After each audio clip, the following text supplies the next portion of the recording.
You're enjoying your Labor Day weekend. Welcome to Fox 2 News at 6. I'm Dave Spencer. And I'm Hilary Golston. We've been so fortunate, haven't we? We sure have. It's been beautiful out there. Certainly Sunday has been sunny and warm and just perfect. Unofficial end of summer kind of weather, huh? Here we are. A lot of people have big plans for Labor Day, so let's check the forecast from Weather Authority Rich Luterman. How are things looking out there, Rich? Dave, Hilary, more of the same. This great stretch continues into Monday and Tuesday. We have high pressure parked over the Great Lakes.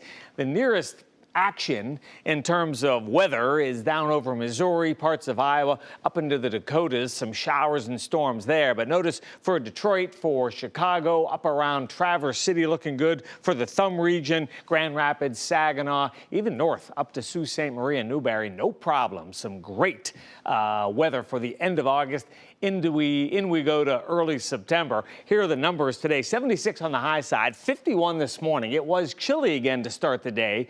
You can see the averages for this time of year, 79 and 61. So we were way short of those average levels this morning. How about the records? 97 on the high side, 46 on the low side. Sunset tonight, 8:08, so that's just about 2 hours from now. So it's going to be a beautiful evening. 75 Jackson and for Adrian, 73 in Windsor, even way up there around Lapeer, 75 degrees, 72 in Port Huron. Thankfully, not a lot of wind today. There is a light flow from the north and east, and that'll continue for tonight and again for tomorrow. But look at these numbers, 75 Green Bay, 78 in Columbus, 73 Chicago. It's a bit cooler out in Erie, PA, 68 degrees there. Toronto, 72. Rochester, New York, 71 degrees. If you need some heat, it's out west and is across the deep south. 88s for New Orleans and for Dallas. Look at Denver, 80 degrees. How about Montana? Billings, Montana, 86 degrees. For us, high pressure is parked over the central Great Lakes. There it is. It doesn't move a whole lot for the next couple days. It drifts off to the south and east. So we'll be watching our next frontal boundary. This is what comes through Wednesday night and Thursday, and this will bring us some rain showers. But for Monday, Tuesday, Wednesday, our weather continues to look primo. For the rest of tonight, mostly clear, comfortable again. We'll get down to 55. So once that sun goes down, temperatures will be cooling off. But tomorrow, we could, in fact, get up close to 80 degrees in the afternoon. That is your Labor Day forecast. Mostly sunny skies, looking good tomorrow. Now, for Tuesday and Wednesday, we'll have some more cloudiness, but we'll be very close to 80. There's our next cold front Thursday with some rain showers likely. And then look at the cooler numbers. Thursday, Friday, Saturday, Sunday, next weekend, it's going to look and feel like fall around here. Hilary, Dave, how about a full check of the numbers tonight on Fox 2 News at 10? All right, thank you so much. Certainly a good day to be out and about doing a lot of things. And activists in Detroit were doing just that. They have been working in the streets, encouraging peace and love, and now they're putting a special focus on that this weekend. Yeah, they're calling this an emergency response to all the violence we've seen recently in the city. Fox 2's Camille Mary has the story for us live tonight. Camille, there certainly has been a lot of violence this summer in particular. Yeah, a lot of violence, the majority of that, involving young people, which is just so tragic. Let's take a look at some video. As you said, this is a zone-to-zone 2-day event. Community violence intervention groups from across the city caravanning, stopping in all these different neighborhoods to talk to people about resources, how to curb the violence, how to teach young people ways to work out their differences without using a gun, which is so important. This was, as you said at the top of the show, perfect weather for this. And this was really a large showing of support. All these groups coming together. A lot of times they work separately to take over their parts of the city, but now it was just all hands on deck, east and west, and really getting the word out that there are resources and that there are ways to basically make our city safer. Take a listen. Solidarity, east to west, west to east, zone to zone. That's what this is about. We had to do 2 days because we had to touch so many hands. You know, we're not just doing this just to ride around and raise our fists, but we really want to reach the people. Yeah, reaching the people, really going door to door, handing out information, handing out flyers with QR codes, really talking to people one-on-one about what they want to see happen and ways to curb the violence. Meanwhile, we will have more on this in the 10 o'clock hour. But again, this was Saturday on the east side, Sunday on the west side, and they definitely had someone looking down on them as far as the weather goes, because that helped them because there were so many people out. It wasn't too hot. It wasn't raining. So it was really easy for them to get to a lot of people. Reporting live, Camille and Mary, Fox 2 News. Camille, Pastor Mo texted a lot of us about this. And, you know, I said to him point blank, how is this going to be different? What is different about this effort than so many others that have been tried in the past? Did any of the 7 community violence intervention groups there, including Negus Vu, get to that? How do they expect this particular event to make a difference? Well, I think they're really focusing on resources, and you'll hear tonight at 10 one of the activists talking directly to the young people about taking the right path or the wrong path and ways to take the right path. So I think they're really focusing on education and prevention, and I think that that's something that we haven't seen in the past. Yeah, well, community violence intervention groups certainly have been working very hard on trying to create some sort of prevention in all of the zones that they work in, and we certainly wish them the best because we want this violence to end. Thank you, Camille and Mary, live for us tonight. Today, 4 men arraigned, accused of stealing a car and leading police on a chase. This happened Thursday in Rochester Hills. Deputies responded to reports of the group trying to break into cars on Pembroke near Avon and John R. As deputies arrived, the men took off. This sparked a chase that ended when they crashed near Livernois and Avon. All 4 got out and then ran. Officers tracked them down with the help of a drone and a canine. A judge giving all 4 of them a bond of $5,000 to $6,000, and all of the suspects here range in age from 20 to 25. They're expected to be back in court next week. Governor Gretchen Whitmer is heading to Asia. She is going to Japan and Singapore on a trade mission.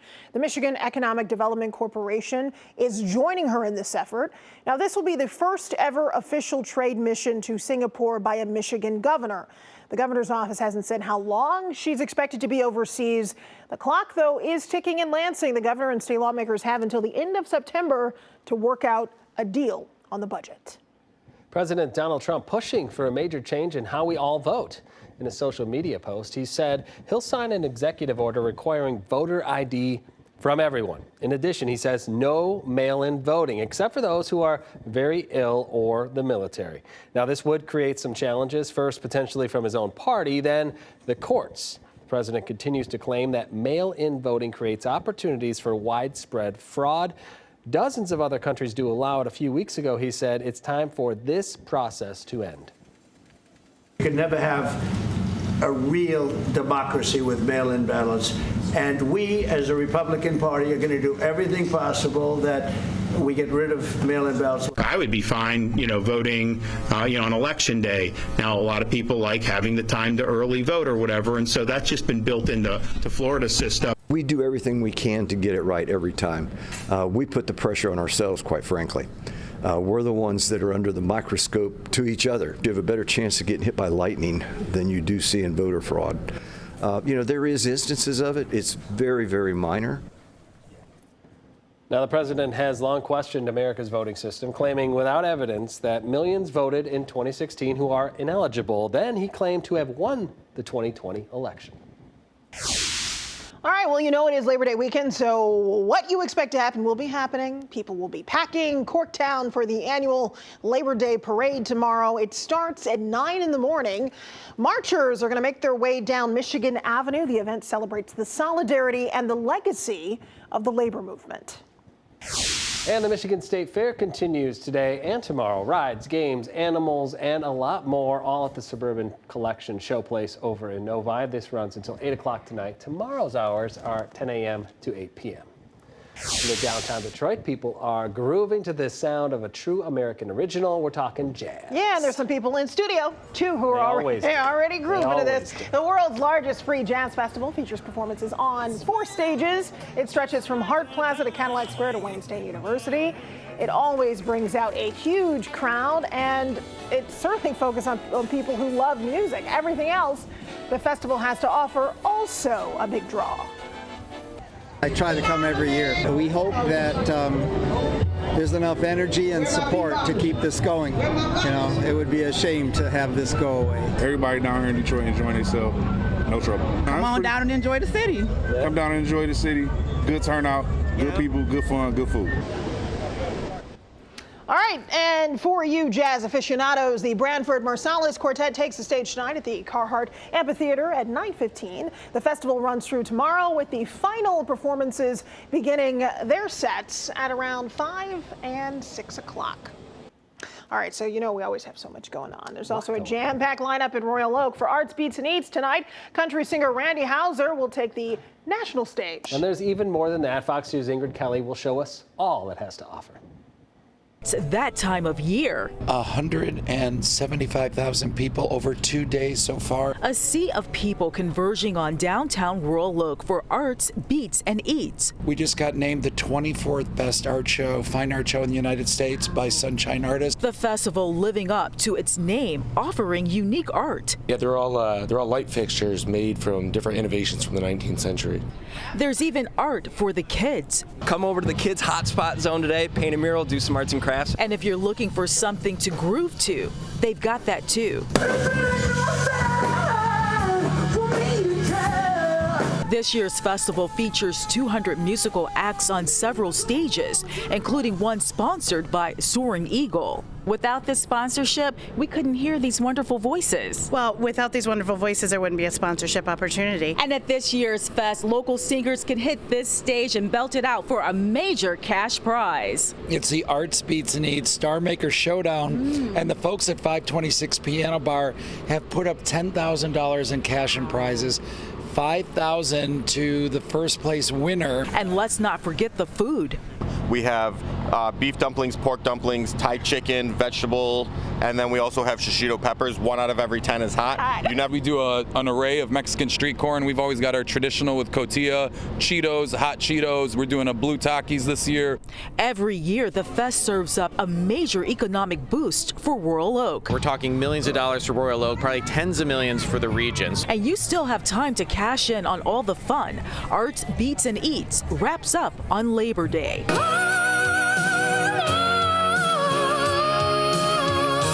And Royal Oak, Ingrid Kelly, Fox 2 News. All right, well, we've got some good news and some bad news when it comes to the Powerball jackpot. The bad news is you watching didn't win last night. The billion dollar prize. The good news is nobody won. Yeah, I mean, it's bad news for us too, right? Yeah. But here's the good news. The pile of money continues to grow. With no winner, tomorrow's jackpot is now $1.1 billion. It's now the 5th largest jackpot in Powerball history. If you take the cash option, we jokingly say you'll have to try to make ends meet on right around $500 million. By the way, always take the cash option. Do it. And also, speaking of winning, the Tigers won today in Kansas City, 5-0. The magic number to clinch the Central is now down to 16. Now we're raising the roof in here. They have 24 games remaining, and they're coming home tomorrow for an afternoon game against the Mets. They're also about a half a game ahead of the Blue Jays for the best record in the American League, which is important since we want to play as many playoff games as possible home at Comerica Park. Yeah, a lot of folks, of course, excited about the possibility of that. Count me as one of them. Fingers crossed. That's it for Fox 2 News at 6. Be sure to join us on air tonight at 10 o'clock. Till then, have a great evening.